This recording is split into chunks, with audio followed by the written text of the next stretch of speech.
Bien, nous allons lire dans le livre de l'Exode. On pourrait allumer l'électricité, là, oui, on irait mieux. Merci. Livre de l'Exode. Nous lirons au chapitre 2, à partir du verset 1er. Exode, chapitre 2, verset 1er. Un homme de la maison de Lévi avait pris pour femme une fille de Lévi. Cette femme devint enceinte et enfanta un fils. Elle vit qu'il était beau, et elle le cacha pendant 3 mois. Ne pouvant plus le cacher, elle prit une caisse de jonc qu'elle enduisit de bitume et de pois.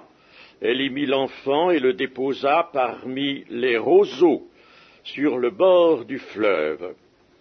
La sœur de l'enfant se tint à quelque distance pour savoir ce qui lui arriverait. La fille de Pharaon descendit au fleuve pour se baigner, et ses compagnes se promenèrent le long du fleuve. Elle aperçut la caisse au milieu des roseaux, et elle envoya sa servante pour la prendre. Elle l'ouvrit et vit l'enfant. C'était un petit garçon qui pleurait. Elle en eut pitié, et elle dit, « C'est un enfant des Hébreux. » Alors la sœur de l'enfant dit à la fille de Pharaon, « Veux-tu que j'aille te chercher une nourrice parmi les femmes des Hébreux pour allaiter cet enfant ?»« Va, lui répondit la fille de Pharaon, et la jeune fille alla chercher la mère de l'enfant. La fille de Pharaon lui dit, « Emporte cet enfant et allaite-le-moi, je te donnerai ton salaire. » La femme prit l'enfant et l'allaita. Quand il eut grandi, elle l'amena à la fille de Pharaon, et il fut pour elle comme un fils. Elle lui donna le nom de Moïse, car, dit-elle, je l'ai retiré des eaux. En ce temps-là, Moïse, devenu grand, se rendit vers ses frères et fut témoin de leurs pénibles travaux. Il vit un Égyptien qui frappait un Hébreu d'entre ses frères.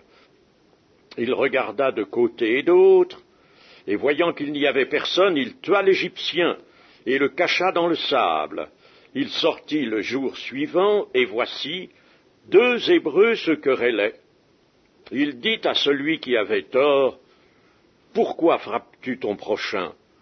Et cet homme répondit, « Qui t'a établi chef et juge sur nous? Penses-tu me tuer comme tu as tué l'Égyptien ?» Moïse eut peur et dit, « Certainement la chose est connue. » Pharaon apprit ce qui s'était passé, et il cherchait à faire mourir Moïse. Mais Moïse s'enfuit de devant Pharaon, et il se retira dans le pays de Madian, où il s'arrêta près d'un puits. Le sacrificateur de Madian avait 7 filles. Elles vinrent puiser de l'eau, et elles remplirent les auges pour abreuver le troupeau de leur père. Les bergers arrivèrent et les chassèrent. Alors Moïse se leva, prit leur défense et fit boire leur troupeau. Quand elles furent de retour auprès de Réuel, leur père, il dit, « Pourquoi revenez-vous si tôt aujourd'hui ?» Elles répondirent, « Un Égyptien nous a délivrés de la main des bergers, et même il nous a puisé de l'eau et a fait boire le troupeau. » Et il dit à ses filles, « Où est-il? Pourquoi avez-vous laissé cet homme? Appelez-le, pour qu'il prenne quelque nourriture. » Moïse se décida à demeurer chez cet homme, qui lui donna pour femme Séphora, sa fille. Elle enfanta un fils qu'il appela du nom de Gershom, car, dit-il, « J'habite un pays étranger. » Amen. Voilà l'histoire de Moïse, tout au moins dans la première partie de sa vie. Sa vie se décompose en 3 parties, chacune de 40 ans. Jusqu'à 40 ans, donc, il va être là, dans le palais du Pharaon, comme le fils de la fille de Pharaon. Puis, ensuite, il va être berger au service de son beau-père, dans la base du massif du Sinaï. Et puis ensuite, à 80 ans, sa mission va commencer jusqu'à 120 ans. Vous voyez, 3 périodes de 40 ans chacune.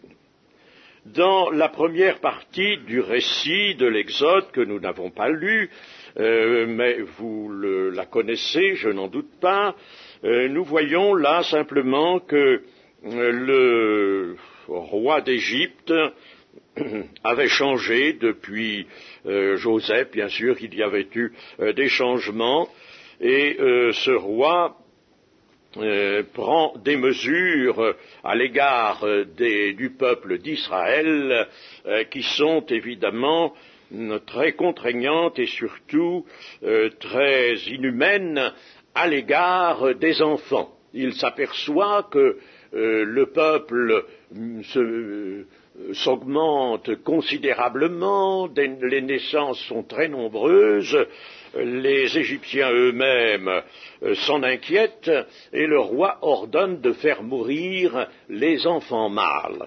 Mais il nous est dit que les sages-femmes n'obéissent pas au roi. Le roi d'Égypte appela les sages-femmes et leur dit: pourquoi avez-vous agi ainsi, avez-vous laissé vivre les enfants? Les sages-femmes répondirent à Pharaon: c'est que les femmes des Hébreux ne sont pas comme les Égyptiennes, elles sont vigoureuses et elles accouchent avant l'arrivée de la sage-femme. Dieu fit du bien aux sages-femmes, et le peuple multiplia et devint très nombreux. Parce que les sages-femmes avaient eu la crainte de Dieu, Dieu fit prospérer leur maison, c'est-à-dire leur famille. Alors Pharaon donna cet ordre à tout son peuple: vous jetterez dans le fleuve tout garçon qui naîtra, et vous laisserez vivre toutes les filles. C'était un moyen, évidemment, d'arrêter complètement la procréation, l'augmentation du peuple hébreu. En somme, la mère de Moïse s'était trouvée devant un terrible problème. Elle ne savait pas que Dieu avait un dessein pour l'enfant qu'elle venait de mettre au monde. Pendant 3 mois, elle peut l'allaiter clandestinement, mais ensuite cela devient précaire. Alors elle écarte le danger en prenant un risque. Bien sûr, il s'agissait d'une femme de foi. On dirait aujourd'hui peut-être une femme de tête, moi je dirais une femme de foi, parce que la foi peut donner de la tête aussi, n'est-ce pas, peut donner de la sagesse, de la réflexion, et conduire à une solution approuvée de Dieu, et en tout cas excellente pour les conséquences par la suite. Donc elle écarte le danger en prenant un risque que nous pouvons appeler le risque de la foi. Seulement attention, ce risque de la foi, elle le prend sur la base d'une direction de Dieu. Elle le prend sous l'inspiration de l'Esprit de Dieu. Elle ne le prend pas d'elle-même.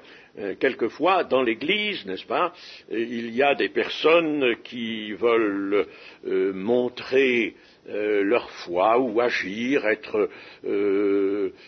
pouvoir se dire à eux-mêmes qu'ils sont des chrétiens de foi, et puis ils s'embarquent dans toutes sortes de choses qui n'aboutissent pas, évidemment, à de bons résultats, au contraire, tout simplement parce qu'ils n'ont pas suivi une direction de Dieu. C'est très bon d'avoir la foi, mais à condition de suivre une direction de Dieu, d'en être sûr. Suivre la parole de Dieu, et encore est-il qu'une parole de Dieu prise dans les Écritures doit être actualisée par l'Esprit de Dieu. Attention, on ne prend pas une direction en disant que je l'ai tellement vu faire cela d'une façon souvent même catastrophique, que vraiment c'est quelque chose sur quoi il faut attirer l'attention. On saisit quelque chose, on saisit une parole, oui. on saisit une parole dans l'Écriture, et puis on dit, voilà, ce matin, j'ai eu cette parole, ou j'ai lu cette parole, ou en ouvrant ma Bible, comme ça, là, la page qui s'est présentée avait ce verset, tel verset, alors voilà ce que je vais faire, voilà ce que j'ai fait, etc., etc. C'est beaucoup trop léger, ça, n'est-ce pas? C'est pas ça. Le diable aussi a demandé au Seigneur Jésus de suivre des versets de la Bible, n'est-ce pas? Il lui a dit, il a cité la Bible, lui aussi il a dit, il est écrit. Et le Seigneur ne l'a pas écouté. Pourquoi? Parce que une parole des Écritures, je trouve ici la confirmation de ce que je viens de vous dire, une parole de l'Écriture ne peut se prendre et servir de direction que si vraiment on en a l'inspiration. Une parole de l'Écriture doit donc être l'objet d'un accomplissement par la foi, mais sous la direction de l'Esprit. On ne peut pas prendre la parole sans l'Esprit. Il faut les deux. Il faut la parole. Il est certain que par les Écritures, Dieu peut nous guider, mais alors là, nous en aurons intérieurement une conviction réelle. Et puis nous prierons, n'est-ce pas? Prierons pour que cette conviction soit bien assise. Voilà. Eh bien là, donc, cette femme a pris un risque. Les sages-femmes aussi ont pris un risque. Elles ont même assorti ça d'un petit mensonge. Elles ont dit c'est que les femmes des Hébreux ne sont pas comme les Égyptiennes, elles sont vigoureuses et elles accouchent avant l'arrivée de la sage-femme. C'était peut-être vrai de temps à autre, mais ça ne devait pas être une généralité quand même, n'est-ce pas? Elles ont commis là, évidemment, un certain mensonge. Mais on voit que Dieu n'en tient pas compte et les a bénis quand même. Parce que, je ne vais pas épiloguer sur cette question-là, je l'ai traitée il n'y a pas bien longtemps sur différents textes. Les jeunes avaient relu bien des passages de l'Ancien Testament et ils s'étaient aperçus qu'il y avait beaucoup de mensonges. Beaucoup de mensonges, un tas de gens mentaient, même Élisée, il avait trouvé des mensonges chez Élisée. Alors, ils étaient étonnés. Alors je suis allé leur faire quelques messages sur le mensonge en prenant tous les cas qu'ils avaient rencontrés. Alors là, n'est-ce pas, Dieu ne tient pas compte de cela pour tout simplement des raisons de temps et de circonstances, et des raisons surtout concernant le cœur de la personne, n'est-ce pas? Rahab, par exemple, elle aussi, elle fait un gros mensonge, mais dans l'état où elle était, elle ne pouvait pas agir autrement. Elle n'était pas, si vous voulez, on dirait aujourd'hui, convertie.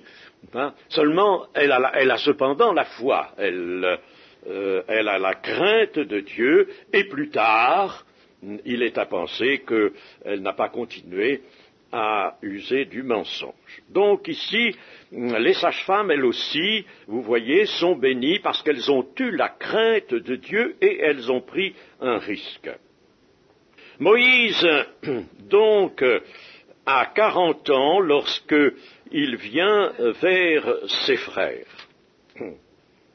Devenu grand, il se rendit vers ses frères, au verset 11, et fut témoin de leurs pénibles travaux. Jusqu'à cet âge, il n'a pas vécu sa vie. Il n'a pas vécu sa vie.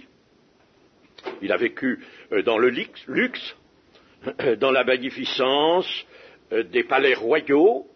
Il a été instruit comme un prince d'une science qui était déjà assez importante, assez développée, mais où Dieu n'était pas. La science des Égyptiens était absolument exclusive de toute révélation du vrai Dieu. Les satisfactions humaines ne lui ont pas manqué. Il a pu en jouir peut-être, en profiter jusqu'à 40 ans. En somme, jusqu'à cet âge-là, il puisait aux sources du monde. Mais, je répète, il vivait une vie qui n'était pas sa vie. Mes amis, nous avons fait cela aussi. Attention de maintenant être bien en marche dans une vie qui soit la nôtre, c'est-à-dire celle que Dieu veut pour nous. Celle que Dieu veut pour nous. Attention, dans la famille chrétienne, il peut y avoir aussi des erreurs de ce genre. On peut quelquefois à soi-même se donner une direction, s'engager dans une vie qui évidemment sera corrigée de bien des choses, mais qui ne sera pas la vie que Dieu veut que nous vivions. Et nous serons toujours mal à l'aise. Comme Moïse, vous le voyez, est mal à l'aise. Et le conflit intérieur éclate à 40 ans. Pour être heureux, donc, l'homme doit retrouver la vie à laquelle il est destiné. Doit retrouver la vie à laquelle il est destiné. Ça, c'est général.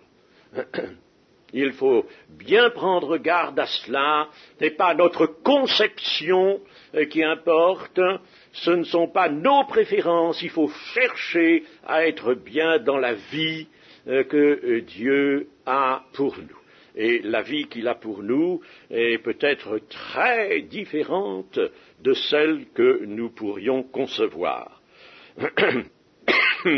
En somme, l'homme est mal à l'aise lorsqu'il est dans la copie de la vie d'un autre, comme Moïse était dans la copie de la vie d'un prince égyptien. Il en a goûté peut-être les avantages pendant pas mal d'années, mais ensuite il s'est senti mal à l'aise. Peut-être même s'est-il senti mal à l'aise pendant tout ce temps. La vie est un don de Dieu, il ne faut pas l'oublier, et notre existence sur la terre est également fait l'objet d'une volonté divine. Dieu a un plan pour chacun de nous. Je pense que vous connaissez des versets où cela est exprimé, par exemple dans Jérémie chapitre 10, Jérémie chapitre 10 et verset 23. Je le sais, ô Éternel, la voie de l'homme n'est pas en son pouvoir. Ce n'est pas à l'homme, quand il marche, à diriger ses pas. Vous voyez, c'est clair, c'est net, et c'est général. La voie de l'homme n'est pas en son pouvoir. Il peut se donner une voie, c'est-à-dire s'engager dans une vie, mais si elle n'est pas celle que Dieu a voulu pour lui, il ne sera pas bien. Il aura toujours des problèmes. Ce n'est pas à l'homme quand il marche à diriger ses pas. Dans le livre des Proverbes aussi, au chapitre 16 et au verset 1er, nous lisons « Les projets que forme le cœur dépendent de l'homme, mais la réponse que donne la bouche vient de l'Éternel. » Et nous avons aussi au chapitre 20 des Proverbes et au verset 24, « Car c'est l'Éternel qui dirige les pas de l'homme, mais l'homme peut-il comprendre sa voie ?» C'est ça, c'est que l'homme ne comprend pas toujours. Et si nous sommes hommes et femmes de foi dans l'Église, nous nous appliquerons à bien comprendre. Le Seigneur Jésus a insisté là-dessus. comprenez donc. Comment vous ne comprenez pas? Il faut comprendre. Ah, comprendre, avec un discernement spirituel. Hein? Ce n'est pas le fait des personnes qui ont l'esprit obtus. Hein, et qui, par exemple, se servent de la Bible beaucoup en ne retenant que le sens tout premier, littéral, et font de la Bible souvent un code, un rassemblement, une collection de préceptes, de règles, préceptes sur règles, préceptes, règles sur règles. C'était déjà dénoncé par Ésaïe, ça. Alors, il y a de l'intelligence. Il y a de l'intelligence. Peut-être un de ces jours parlera-t-on particulièrement de l'intelligence. Et voici que Moïse se rend vers ses frères. C'est de ce côté-là qu'il se sent attiré. Mais cela va provoquer des changements brusques et radicaux dans sa vie. Cela va provoquer d'abord une rupture avec l'Égypte. Lui, devenu prince, il va devoir rompre avec l'Égypte. Mais, chers amis, cela encore comporte une leçon pour nous tous. N'y a-t-il pas en effet une rupture à l'amorce de toute marche avec Dieu? Quand nous quittons la vie qui n'était pas la nôtre, que Dieu a laissé, peut-être nous a laissé suivre pendant un certain temps, mais quand arrive le moment de la rencontre avec le Seigneur, alors là, peut-être même après la conversion, notez, c'est pas toujours au moment de la conversion. Quelquefois, il peut y avoir conversion, puis on continue encore un peu, mais au bout d'un certain temps, Dieu nous montre que ce n'est pas du tout dans cette vie-là qu'il nous voulait. Alors, il y a une rupture. Il y a toujours une rupture. D'ailleurs, que signifie Église? Église vient d'ecclésia, c'est-à-dire c'est un mot qui comporte un pluriel général, ecclésia, ceux qui sont appelés hors d'eux, c'est-à-dire hors, non pas nécessairement de leur maison. Littéralement, au début, c'était cela. Quand on rassemblait le peuple d'une ville à la porte de la ville où était la place publique, alors là, on disait qu'il y avait une ecclésia, un rassemblement des gens appelés hors de leur maison. Mais l'Église a un sens évidemment beaucoup plus large, dégagé de ce sens premier, et l'Église, c'est donc la réunion de ceux qui ont été appelés hors de ce qu'ils étaient, hors de leurs pensées, hors de leurs préférences. Ils sont appelés hors, ecclésia. N'oublions jamais cela. Et par conséquent, par le moyen d'une rupture. Nous avons bien des exemples dans l'Écriture de cette rupture. Peuple élu, l'Église est le peuple élu, appelé hors d'un mode de vie où régnait l'ignorance et l'aveuglement. Répondre à l'appel de Dieu, cela nécessite de sortir de soi-même. Pour Abraham, Dieu lui dira: sors donc de ta tente. Et tu es dans ta tente là et tu ne vois rien. Tu ne vois rien que ton petit cadre habituel là. Mais sors et viens dehors et regarde les étoiles, regarde l'infini là. Dieu jette l'âme d'Abraham en plein infini. Regarde les étoiles et compte-les si tu peux y arriver. Compte les étoiles. Voilà. Eh bien, ma promesse, c'est que je te donnerai une postérité qui sera comme les étoiles du ciel qu'on ne pourra pas compter. Donc, vous voyez, sortir de son confinement sortir du cadre de ses pensées habituelles, de ses obstinations surtout, parce que l'homme est très obstiné. Sortir de tout cela, c'est vouloir alors suivre le Christ étant libéré de toute chaîne. Les chaînes ne sont pas toujours des chaînes des chaînes mauvaises que le diable a forgées, dont il nous a liés, mais les chaînes, c'est ça. C'est ça. Les chaînes, c'est tout ce que nous avons nous-mêmes rassemblé, tout ce à quoi nous sommes attachés, c'est ça, l'enchaînement. Évidemment, il peut y avoir un enchaînement mauvais en plus, n'est-ce pas? Mais enfin, l'enchaînement habituel, c'est bien cela. Et Moïse obéit à une injonction intérieure. Il sent intérieurement, Dieu lui parle intérieurement, il fallait qu'il retourne à son peuple.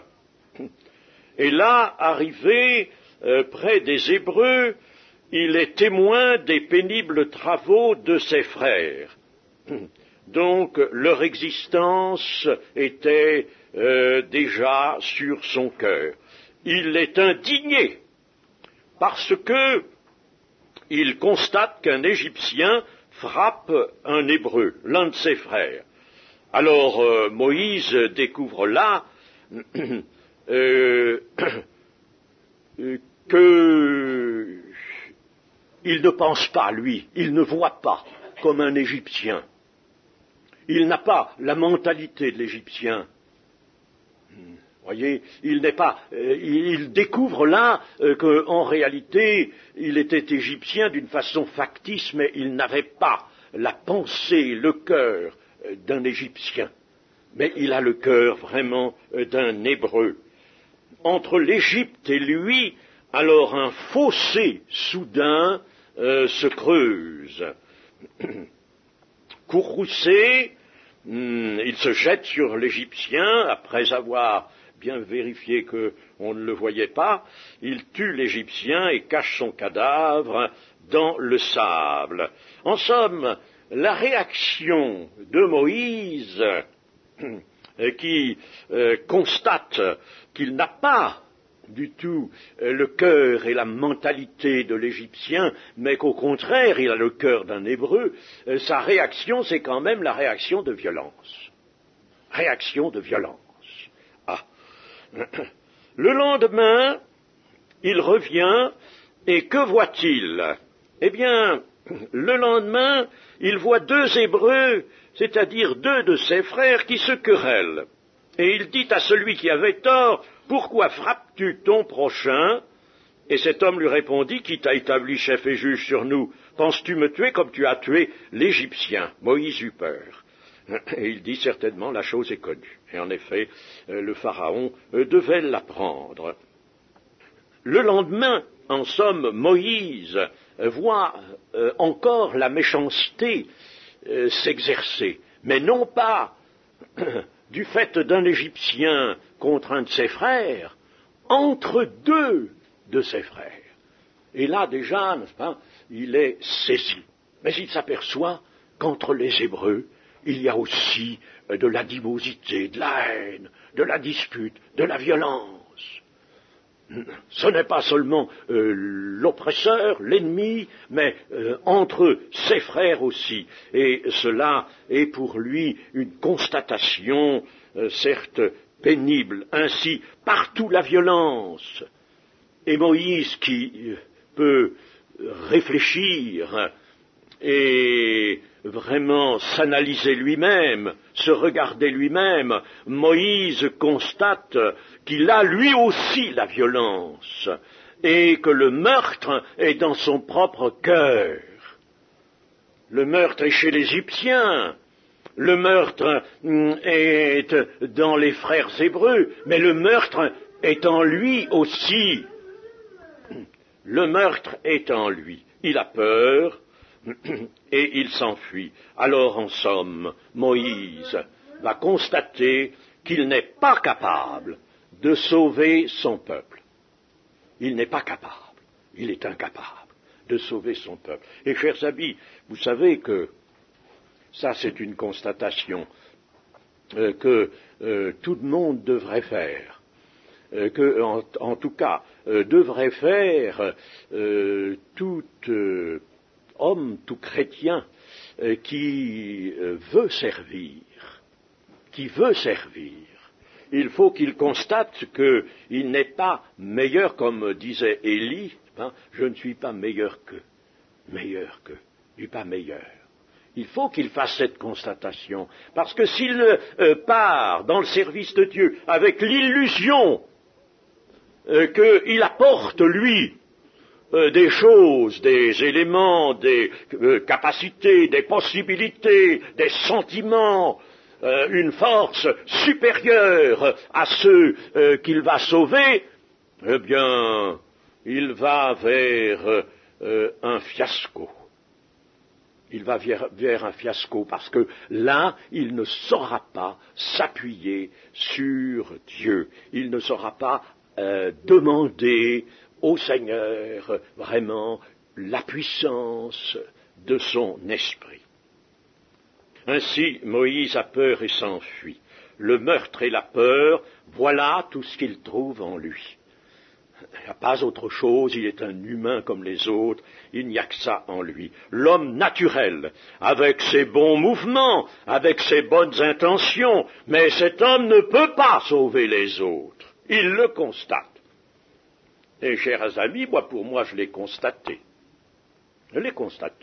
Et je pense que, je le répète, tout celui qui veut s'engager dans le service de Dieu doit constater cela. Je ne le peux pas, je n'ai pas en moi les capacités, et même si j'avais peut-être tendance à plus de douceur que d'autres, ce n'est pas avec ça que je pourrais sauver les autres.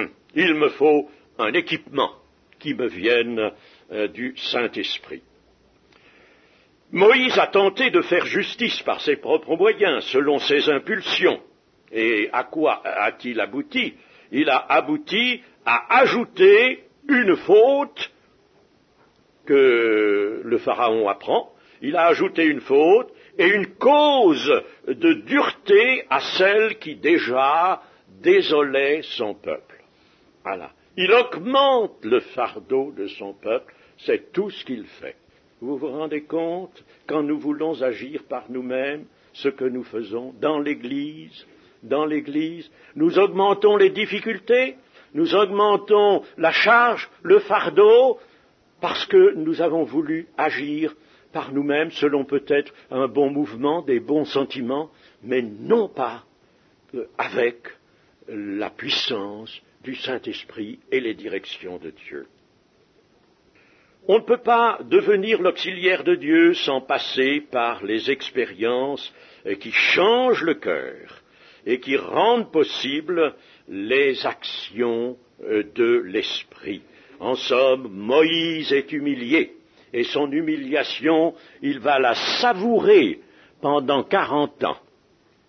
Je ne dis pas que ce sera aussi long pour nous, parce que notre vie ne le permettrait pas, mais enfin, il va savourer son humiliation pendant 40 ans. Donc, la parole dit bien, il faut être une nouvelle créature. L'essentiel, nous dit la parole, c'est d'être une nouvelle créature.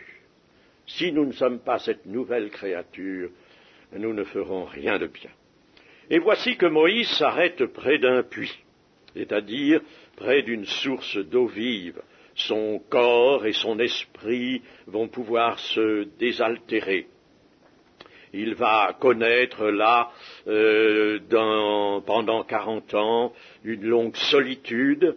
Il est proscrit en Égypte et il va désormais apprendre à vivre dans la dépendance de Dieu.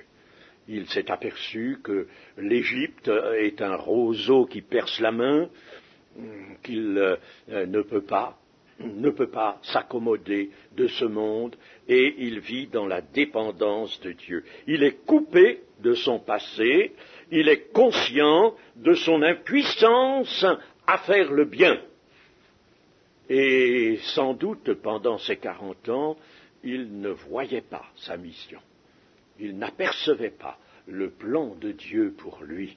Il savait qu'il y avait toujours en lui, certainement, des montées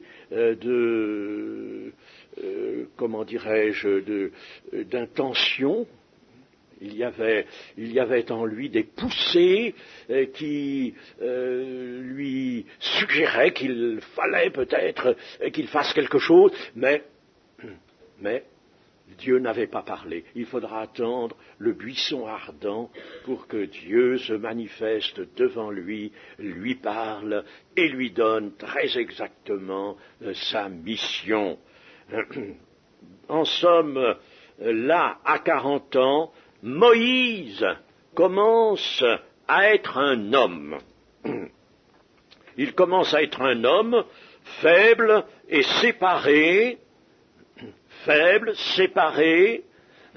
dépendant de Dieu, vivant dans l'humiliation. Il va devenir une force de Dieu. Dieu va le préparer pour qu'il devienne une force de Dieu, non pas une force d'homme, mais une force de Dieu. Rappelons-nous ce que dit Zacharie. Non par force et par puissance d'homme, sous-entendu d'homme, mais par mon esprit. Toutes ces choses, même la construction du temple en pierre, la reconstruction, tout cela ne pouvait se faire que par l'esprit de Dieu. Tout doit être subordonné à l'esprit de Dieu. Et alors ensuite, Moïse, je ne vais pas commenter la suite du livre de l'Exode, vous la connaissez. Le buisson ardent, c'est extrêmement intéressant, c'est une phase qui est très riche en leçons pour nous, en enseignement.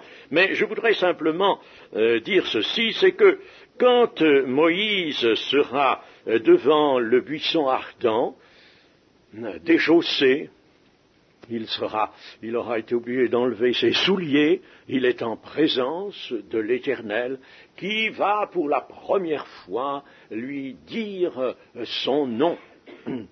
Tu diras que tu viens de la part de celui qui se nomme Yahvé, quoique ça ne se prononce pas bien en hébreu, mais Yahvé, c'est-à-dire de la part de celui qui se nomme « Je suis celui qui est ». Je suis celui qui suis, mais enfin je suis celui qui est, c'est plus compréhensible. Voilà, je suis l'Éternel, on a traduit ça par l'Éternel.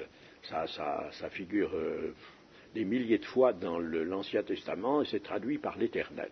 Je suis celui qui est. Et voilà le nom que Dieu va confier à Moïse. Et Moïse, devant le buisson ardent, n'est pas encore le serviteur qu'il faut à Dieu. Pas encore. Et là, il a des hésitations. D'abord, il a peur encore. Voyez, la peur ne l'a pas encore tout à fait quitté. Il a peur. Dieu lui dit d'aller parler au Pharaon. Au Pharaon. Il se rappelle que lui, il est proscrit. Il se rappelle que malgré sans doute un changement sur le trône, un changement de titulaire du trône, malgré tout, l'histoire n'est pas si vieille, 40 ans, on se souvient de ce qu'il a fait, il a peur, et puis, malgré tout, il connaît la puissance du Pharaon. Et alors, cela ne le rassure pas. Et puis, il ne sait pas parler. Il avoue qu'il ne sait pas parler. Et il a la bouche embarrassée. Il ne sait pas parler tout simplement parce que pendant 40 ans, il n'a pas fait de discours à ses brebis, à ses moutons. Et alors, il n'est pas bien exercé à la parole, évidemment. Il pensait peut-être beaucoup, mais il parlait certainement peu. Et alors, il a ses réticences, au point qu'il dit au Seigneur, oh non, Seigneur, non, c'est pas, faut pas que tu m'envoies, non, ne m'envoie pas. Et il provoque la colère de Dieu. Il provoque la colère de Dieu. Et pourtant, Dieu, c'est le moment, Regardez comme c'est extraordinaire. C'est le moment de Dieu. Dieu va le qualifier. Dieu va lui donner tout ce qui est nécessaire, l'équipement nécessaire, l'équipement spirituel nécessaire, la capacité nécessaire, la compréhension nécessaire, la sagesse nécessaire. Il va les lui donner. Mais Moïse hésite encore et Dieu va lui dire, eh bien, puisque tu ne sais pas parler, Aaron, ton frère sera ton prophète, il va parler à ta place, et toi, tu prendras la place de Dieu. Tu vas prendre la place de Dieu. Et toi qui seras Dieu, lui, il sera ton prophète. Et toi, tu vas prendre la place de Dieu pour la mission, bien sûr, que Dieu lui confie. C'est extraordinaire. Mes chers amis, savez-vous que dans l'Église, c'est toujours ce que Dieu veut faire. Et si nous prenons bien garde à tout ce qui est écrit, nous voyons bien que nous avons, si nous sommes engagés, attention, si nous sommes dirigés dans un certain service, vers une certaine tâche, à chacun sa tâche, eh bien, le Seigneur nous donnera les capacités nécessaires, les dons nécessaires, mais il voudra que nous prenions la place de notre Maître Jésus-Christ pour les missions qu'il nous confie. Celui qui vous écoute, m'écoute. Celui qui vous reçoit, me reçoit, et celui qui me reçoit, reçoit mon Père. Celui qui m'écoute, écoute mon Père. Celui qui vous écoute, m'écoute. Et il m'est arrivé, chers amis, de voir vraiment la réalisation sensationnelle, extraordinaire de cela. Je me rappelle surtout avec un frère la visite que j'avais faite dans une ferme un peu isolée. Des circonstances nous avaient guidés, enfin c'était le Seigneur qui nous avait guidés là. Et quand nous sommes arrivés dans cette ferme où nous ne connaissions absolument personne, nous avons été accueillis à la porte, mais comme l'aurait été le Seigneur Jésus. On nous a regardés, nous avons dit peu de choses, et puis on nous a fait entrer, on nous a fait asseoir, on nous a fait des honneurs, et puis surtout, on nous a écoutés, Et c'était le moment où le Seigneur voulait apporter à ces gens de la ferme, apporter quelque chose. Il y a eu en effet 3 conversions d'un seul coup dans cette ferme.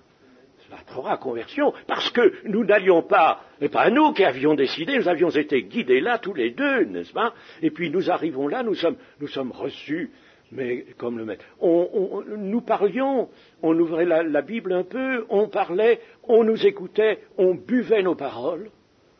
C'était extraordinaire. Là, j'ai eu vraiment la révélation de ce que signifiait ce qu'avait dit le Seigneur. Celui qui vous écoute, m'écoute. Mais il faut que ce soit dans les conditions, évidemment, d'une direction de Dieu qui est suivie. Voilà, mes amis, ce que nous pouvons dire déjà à propos de Moïse et les enseignements que nous pouvons tirer de cette partie de sa vie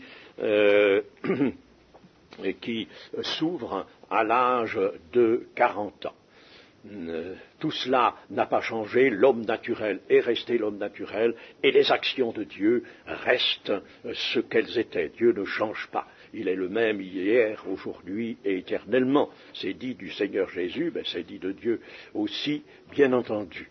Et Dieu veut toujours se servir des hommes, se servir de nous, à condition que nous sachions attendre le moment, l'écouter, comprendre ce que Dieu nous dit et comment il va nous engager, recevoir de lui cette puissance et ces dons qui nous sont indispensables. Chers amis, ce n'est pas l'homme avec ses capacités, Si l'homme en a beaucoup des capacités obtenues par le moyen de l'étude de différentes choses, ces capacités-là, elles sont plutôt gênantes qu'utiles.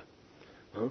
Elles vont plutôt entraver le service de Dieu. Il faut pouvoir en faire abstraction, comme l'apôtre Paul l'a fait. Moi, je regarde tout cela comme une perte, disait-il. Oui, il était hébreu né d'hébreu, il avait été élevé au pied de Gamaliel, mais je regarde tout ça comme de la boue, comme une perte, à cause de Christ.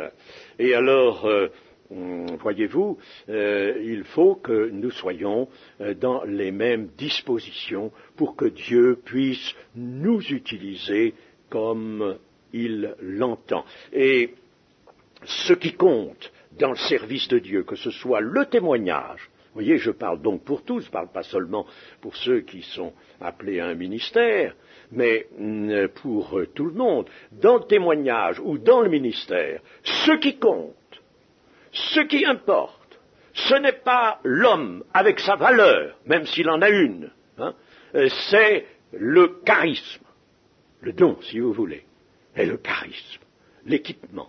J'appelle quelquefois l'équipement, le charisme. C'est ça qui importe. C'est le charisme que Dieu confie à l'un, à l'autre, selon le choix du Saint-Esprit. C'est le Saint-Esprit qui donne aux uns et aux autres les dons qu'il a choisis lui-même, n'est-ce pas? Eh bien, c'est le charisme qui est opérant. C'est ça, pas autre chose. Et l'homme qui s'imagine que parce que c'est lui, parce qu'il a de la connaissance, parce qu'il a toutes sortes d'avantages, il va pouvoir faire mieux que les autres, il se trompe, il fera moins bien. C'est le charisme, uniquement le charisme qui vient de Dieu, ce que Dieu a voulu donner à tel ou tel de ses serviteurs, c'est ça qui va être opérant, pas autre chose. Que le Seigneur nous permette par conséquent de nous confier à lui pleinement. Amen. Seigneur Dieu Tout-Puissant, Dieu miséricordieux, Dieu de paix, nous voulons, Seigneur, retenir ce matin de cette méditation de ta parole que l'homme naturel ne peut pas te servir, tu ne peux pas être servi par la chair, tu ne peux être servi que par l'esprit. Or, tu as mis en nous un esprit nouveau, un cœur nouveau, tu as régénéré notre esprit, et tu veux faire en nous venir les dons qui nous sont nécessaires pour le témoignage, pour le service de Dieu. Ô Dieu de paix, veuille, Seigneur, ranimer le don que nous avons reçu de toi. Veuille que nous comptions sur ce don, sur les capacités que tu nous donnes toi-même, ô Dieu de paix. Amen.